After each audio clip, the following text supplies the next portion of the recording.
Aujourd'hui, je vais vous faire une partie manga comme tous les mercredis sur des mangas qui sont déjà sortis ou pas, ou qui vont sortir. Enfin pour l'instant, c'est que des mangas qui sont sortis, soit en un volume, ou deux, ou trois, ou quatre, ou cinq. Je ne vais pas tout faire quand il y a 75 volumes, ou 98, ou 95, enfin bref. Donc on va commencer aujourd'hui avec le manga Dead Company.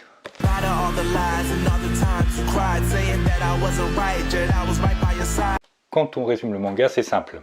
Ryosuke est le seul survivant d'un terrible massacre. Il ne sait pas pourquoi il s'est retrouvé indiqué dans cette tragédie, et ni non plus qui se cachait derrière le masque du lapin.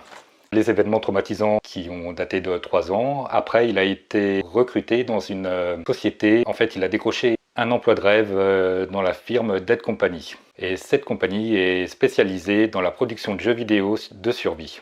Elle recrute sur des critères étranges, donc avoir une expérience hors norme. Le jeune homme est ravi de travailler dans un environnement décontracté, chaleureux et valorisant. Ses propositions pour rendre la tâche plus ardue aux joueurs qui s'entretuent à l'écran sont saluées par sa hiérarchie, on va dire. Pour la Dead Company, son expérience vaut de l'or. Mais les mignons personnages qui évoluent dans les jeux dissimulent en réalité des humains, de chair et de sang, contraints à participer à un véritable jeu de mort. Donc Ryosuke s'en apercevra à un certain moment dans le manga. Donc pour les infos, Dead Company est un seinen horror du type survival. Son auteur d'ailleurs est habitué à ce style de survival car Yoshiki Tonakai est aussi l'auteur de Doubt et Judge. C'est deux seinen d'horreur avec que des personnages derrière des masques. Alors pour le style, c'est simple. La structure, il y a des cases noires pour rappeler l'horreur que Ryosuke a eu 3 ans auparavant. Il y a du découpage de pages en travers pour montrer l'horreur du moment, parce qu'il y a vraiment des scènes assez dégueulasses, quoi.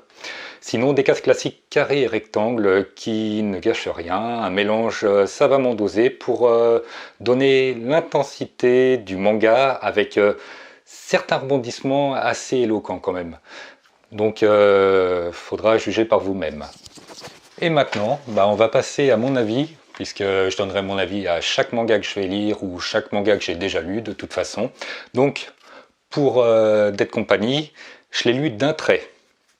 Connaissant le résumé, je pensais que la tragédie allait comment dire, être narrée dès le départ, comme dans beaucoup de mangas, quand il y a une tragédie, c'est toujours dit au départ.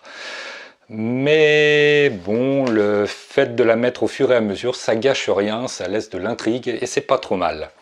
C'est une bonne idée à l'arrivée en fait. C'est un truc très peu développé dans des mangas seinen, enfin type survival. C'est souvent dans les premiers chapitres. Là, c'est au fur et à mesure des chapitres, c'est pas trop mal. Donc pour moi, Yoshiki Tonakai a fait le job comme il faut, avec tous les codes du genre. Au final, si vous lisez le premier, vous n'aurez qu'une envie, c'est de lire le deuxième. Voilà. Maintenant, je vous remercie d'avoir participé à visionner ma chronique manga.